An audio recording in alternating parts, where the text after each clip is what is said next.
PM Modi ने भारतीय न्याय संहिता पर जोर दिया। कपिल सिब्बल चकित रह गए। उन्होंने कहा कि हम ई-कोर्ट प्रक्रिया में तेजी ला रहे हैं। कार्यक्रम में उपस्थित चीफ जस्टिस ऑफ इंडिया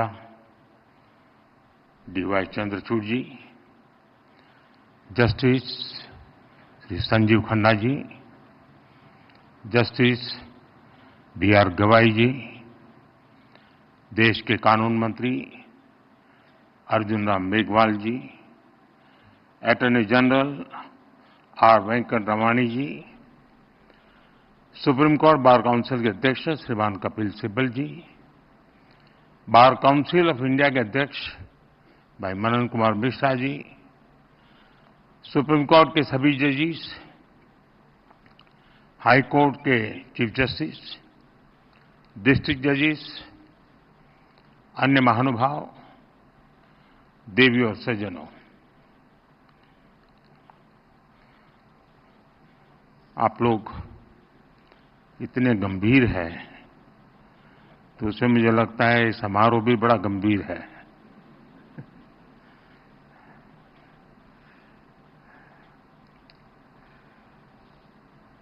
कुछ ही दिन पहले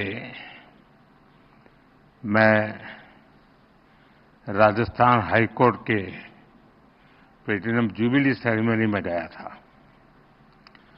और आज सुप्रीम कोर्ट के 75 वर्षों की यात्रा के उपलक्ष्य में जिला न्यायपालिका का राष्ट्रीय सम्मेलन हो रहा है। सुप्रीम कोर्ट के 75 वर्ष ये केवल एक संस्था की यात्रा नहीं है,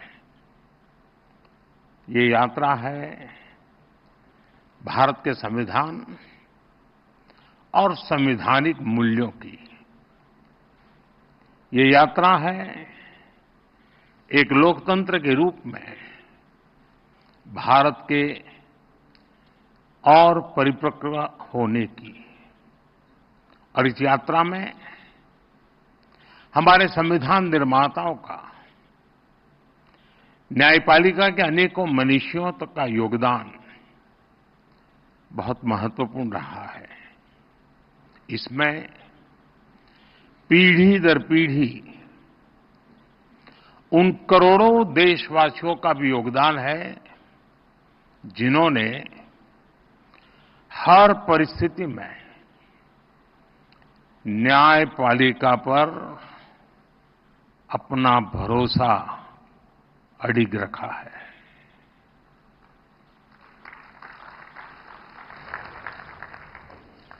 भारत के लोगों ने कभी सुप्रीम कोर्ट पर, हमारी न्यायपालिका पर अविश्वास नहीं किया। इसलिए सुप्रीम कोर्ट के ये 75 वर्ष मदर ऑफ डेमोक्रेसी के रूप में भारत के गौरव को और अधिक बढ़ाते हैं। ये हमारे उस सांस्कृतिक उद्घोष को बल देते हैं जो कहता है सत्यमेव जयते नानृतम्। इस समय देश अपनी के आजादी के 75 वर्ष पूरे करके संविधान की 75वीं वर्षगांठ मनाने जा रहा है। इसलिए इस अवसर में भी गर्व भी है, गौरव भी है और प्रेरणा भी है। मैं आप सभी न्यायविदों को और सभी देशवासियों को इस अवसर पर बहुत बहुत बधाई देता हूं। इस अवसर पर राष्ट्रीय जिला न्यायपालिका सम्मेलन का जो महत्वपूर्ण आयोजन हो रहा है, मैं इसके लिए भी आप सबको शुभकामनाएं देता हूं। साथियों, हमारे लोकतंत्र में न्यायपालिका संविधान की संरक्षक मानी गई है। ये अपने आप में एक बहुत बड़ी जिम्मेदारी है। हम संतोष के साथ कह सकते हैं कि सुप्रीम कोर्ट ने, हमारी न्यायपालिका ने इस जिम्मेदारी का बखूबी निर्वहन करने का प्रयास किया है। आजादी के बाद न्यायपालिका ने न्याय की भावना की रक्षा की। आपातकाल जैसा काला दौर भी आया, तब न्यायपालिका ने संविधान की रक्षा में अहम भूमिका निभाई। मौलिक अधिकारों पर हुए प्रहार तो सुप्रीम कोर्ट ने उनकी रक्षा भी की। और यही नहीं, जब जब देश की सुरक्षा का प्रश्न आया, तब न्यायपालिका ने राष्ट्रहित सर्वोपरि रखकर भारत की एकता की भी रक्षा की है। इन सब उपलब्धियों के बीच मैं इन यादगार 75 वर्षों के लिए आप सभी विद्वज्जनों को बहुत बधाई देता हूं। साथियों, बीते 10 वर्षों में न्याय को सुगम बनाने के लिए देश ने कई प्रयास किए हैं। कोर्ट्स के मॉडर्नाइजेशन के लिए मिशन लेवल पर काम हो रहा है। इसमें सुप्रीम कोर्ट और जुडिशरी के सहयोग की बड़ी भूमिका रही है। आज जिला न्यायपालिका का ये कार्यक्रम भी इसी का एक और उदाहरण है। इसके पहले यहां कई लोगों ने उल्लेख भी किया, सुप्रीम कोर्ट और गुजरात हाई कोर्ट ने मिलकर ऑल इंडिया डिस्ट्रिक्ट कोर्ट जजेस कॉन्फ्रेंस का आयोजन भी किया था। इस तरह के आयोजन ईज ऑफ जस्टिस के लिए बहुत ही जरूरी है। मुझे बताया गया है यहां भी अगले 2 दिनों में कई महत्वपूर्ण मुद्दों पर चर्चा होगी। पेंडिंग केसेस का मैनेजमेंट, ह्यूमन रिसोर्स और लीगल फ्रेटर्निटी की बेहतरी। आपने चर्चा के लिए सभी जरूरी विषय तय किए हैं। मुझे खुशी है कि सबके साथ अगले 2 दिनों में एक सेशन जुडिशियल वेलनेस पर भी रखा गया है। पर्सनल वेलनेस, सोशल वेलबीइंग की सबसे पहली जरूरत है। इससे हमें हमारे वर्क कल्चर में हेल्थ को प्रायोरिटी देने में मदद मिलेगी। साथियों, हम सब जानते हैं आज आजादी के अमृतकाल में 140 करोड़ देशवासियों का एक ही सपना है, विकसित भारत, नया भारत। नया भारत यानी सोच और संकल्प से एक आधुनिक भारत। हमारी न्यायपालिका इस विजन का एक मजबूत स्तंभ है। खास तौर पर हमारी डिस्ट्रिक्ट जुडिशरी भारतीय न्यायपालिका व्यवस्था का एक आधार है।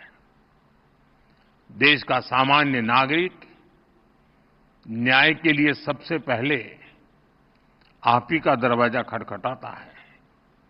इसलिए ये न्याय का प्रथम केंद्र है, ये पहली सीढ़ी है। हर तरह से सक्षम और आधुनिक हो, ये देश की प्राथमिकता है। मुझे विश्वास है ये राष्ट्रीय सम्मेलन, इसमें हुए विमर्श देश की अपेक्षाओं को पूरा करने में मदद करेंगे। साथियों, किसी भी देश में विकास का अगर कोई सबसे सार्थक पैरामीटर है तो वो है सामान्य मानवीय का जीवन स्तर। सामान्य मानवीय का जीवन स्तर उसकी ईज ऑफ लिविंग से तय होता है और सरल सुगम न्याय ये ईज ऑफ लिविंग की अनिवार्य शर्त है। ये तभी संभव होगा जब हमारी डिस्ट्रिक्ट कोर्ट्स आधुनिक इंफ्रास्ट्रक्चर और टेक्नोलॉजी से लैस होगी। हम सब जानते हैं कि आज डिस्ट्रिक्ट कोर्ट्स में करीब 4.5 करोड़ केसेस पेंडिंग है। न्याय में इस देरी को खत्म करने के लिए बीते एक दशक में कई स्तर पर काम हुआ है। पिछले 10 वर्षों में देश ने जुडिशियल इंफ्रास्ट्रक्चर के विकास के लिए लगभग 8,000 करोड़ रुपए खर्च किए हैं। आपको एक और तथ्य जानकर खुशी होगी, पिछले 25 साल में जितनी राशि जुडिशियल इंफ्रास्ट्रक्चर पर खर्च की गई, उसका 75% पिछले 10 वर्षों में ही हुआ है। इन्हीं 10 वर्षों में डिस्ट्रिक्ट जुडिशरी के लिए 7,500 से ज्यादा कोर्ट हॉल और 11,000 रेसिडेंशियल यूनिट्स तैयार की गई है। साथियों, मैं जब लीगल फ्रेटर्निटी के बीच आता हूं तो ई कोर्ट्स का विषय आना बहुत स्वाभाविक है। टेक्नोलॉजी के इस इनोवेशन से केवल न्यायिक प्रक्रियाओं में तेजी ही नहीं आई, इससे वकीलों से लेकर फरियादी तक हर किसी की परेशानियां भी तेजी से कम हो रही है।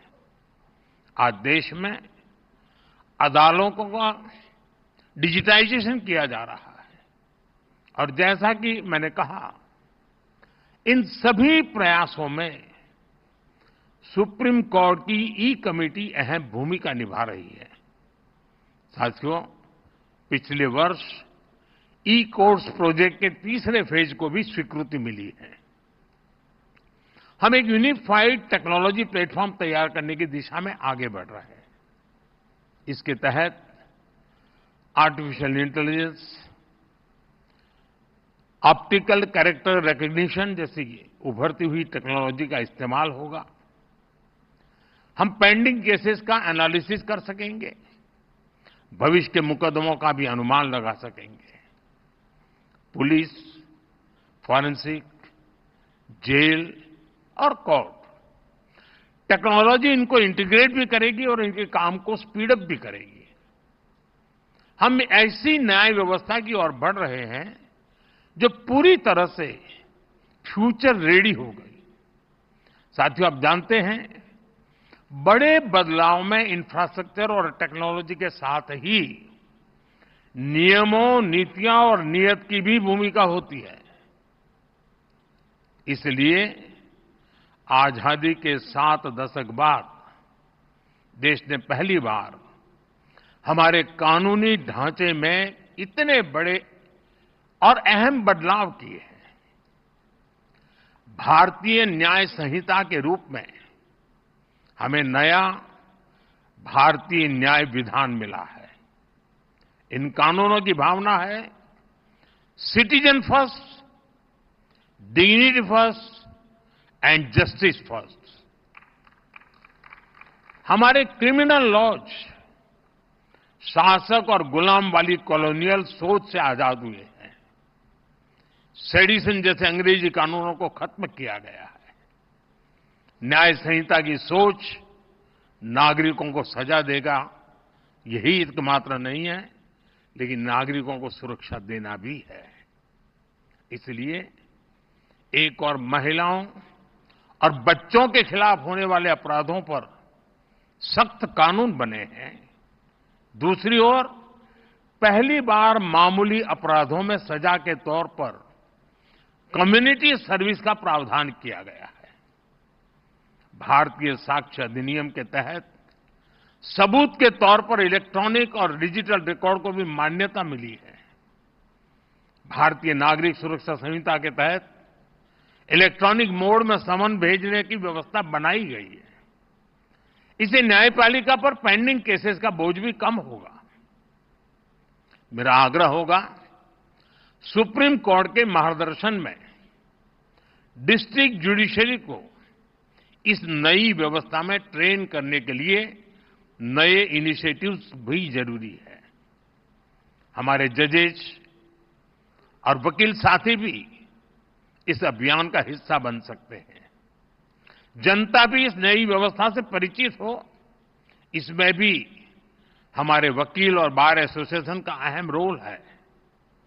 साथियों, मैं देश और समाज के एक और ज्वलंत विषय को आपके समक्ष उठाना चाहता हूं। आज महिलाओं के खिलाफ अत्याचार, बच्चों की सुरक्षा समाज की एक गंभीर चिंता है।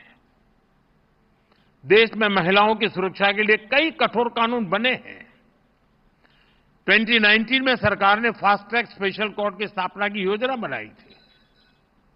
इसके तहत अहम गवाहों के लिए डिपोजिशन सेंटर्स का प्रावधान है। इसमें भी डिस्ट्रिक्ट मॉनिटरिंग कमिटीज की भूमिका महत्वपूर्ण हो सकती है। इस कमेटी में डिस्ट्रिक्ट जज, डीएम और एसपी भी शामिल होते हैं। क्रिमिनल जस्टिस सिस्टम के विभिन्न पहलुओं के बीच समन्वय बनाने में उनकी भूमिका अहम होती है। हमें इन कमिटियों को और अधिक सक्रिय करने की जरूरत है। महिला अत्याचार से जुड़े मामलों में जितनी तेजी से फैसले आएंगे, आधी आबादी को सुरक्षा का उतना ही बड़ा भरोसा मिलेगा। साथियों, मुझे विश्वास है कि यहां जो विमर्श होगा उससे देश के लिए बहुमूल्य समाधान निकलेंगे। जस्टिस टू ऑल का रास्ता मजबूत होगा। मैं एक बार फिर आप सबको इस पवित्र समारोह और समागम और चिंतन मनन में जरूर अमृत निकलेगा, इस आशा के साथ अनेक अनेक शुभकामनाएं देता हूं। बहुत बहुत धन्यवाद।